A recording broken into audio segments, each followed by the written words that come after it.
दोस्तों, मोहम्मद रफ़ी का नाम सुनते ही दिल में एक दुआ जैसी आवाज गूंजने लगती है, लेकिन उनकी सबसे बड़ी पहचान थी उनकी सादगी। ये तेरी सादगी। जिया चौधरी ने अपनी किताब पैगंबर मौसिकी में लिखा है, मोहम्मद रफ़ी साहब का जीवन बेहद साधारण था। वे दुनिया के सबसे बड़े गायक थे, लेकिन उनके घर में कोई दिखावा नहीं था। रफ़ी साहब का घर बिल्कुल साधारण था, न कोई दिखावा न कोई शानो शौकत। कपड़े आम इंसानों जैसे, रहन सहन इतना सादा कि कोई सोच भी नहीं सकता था कि ये वही शख्स है जिसकी आवाज पर पूरी दुनिया फिदा है। रफ़ी साहब उस दौर के सबसे मशहूर और सबसे ज्यादा कमाई करने वाले गायकों में गिने जाते थे। भले ही उनका घर मुंबई में था, लेकिन आम इंसान के घर की तरह सादा। रफ़ी साहब का घर आलीशान फर्नीचर, महंगे सजावटी सामान और चमक दमक से दूर था। रफ़ी साहब के कपड़े बेहद साधारण होते थे, साधारण कुर्ता पैजामा या पैंट शर्ट। रफ़ी साहब की बहू यास्मीन भी अपनी किताब में लिखती है,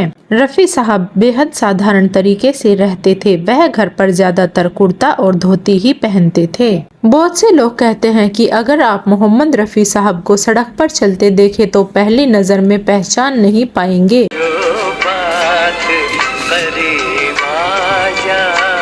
कि ये वही शख्स है जिसकी आवाज पर पूरी दुनिया जान छिड़कती है। वहीं रफ़ी साहब के पड़ोसी बताते हैं कि रफ़ी साहब इतने जमीन से जुड़े हुए थे कि अक्सर गली मोहल्ले के बच्चों के साथ बैठ जाते थे। बच्चे होते नाम हमारा होता गबलू बबलू, खाने को मिलते और उनके साथ बातें करते थे, कभी कभी उन्हें आइसक्रीम भी खिलाते थे। और रफ़ी साहब के घर के दरवाजे हमेशा खुले रहते थे और उनके चाहने वाले बेझिझक मिलने चले आते और रफ़ी साहब उन्हें बड़े प्यार से मिलते थे। रफ़ी साहब के परिवार वाले बताते हैं कि रफ़ी साहब ने कभी आलीशान जिंदगी की चाह नहीं रखी। वह कहते थे शोहरत और पैसा बेकार है अगर इंसान का दिल साफ न हो। और वह अपने बच्चों को भी हमेशा यही सिखाते थे कि इंसान को बड़ा उनके काम और व्यवहार से माना जाता है, न कि बैंक बैलेंस और आलीशान घर से। दोस्तों, एक तरफ रफ़ी साहब वह शख्स थे जिनकी आवाज सुनने के लिए सिनेमा हॉल भर जाते थे,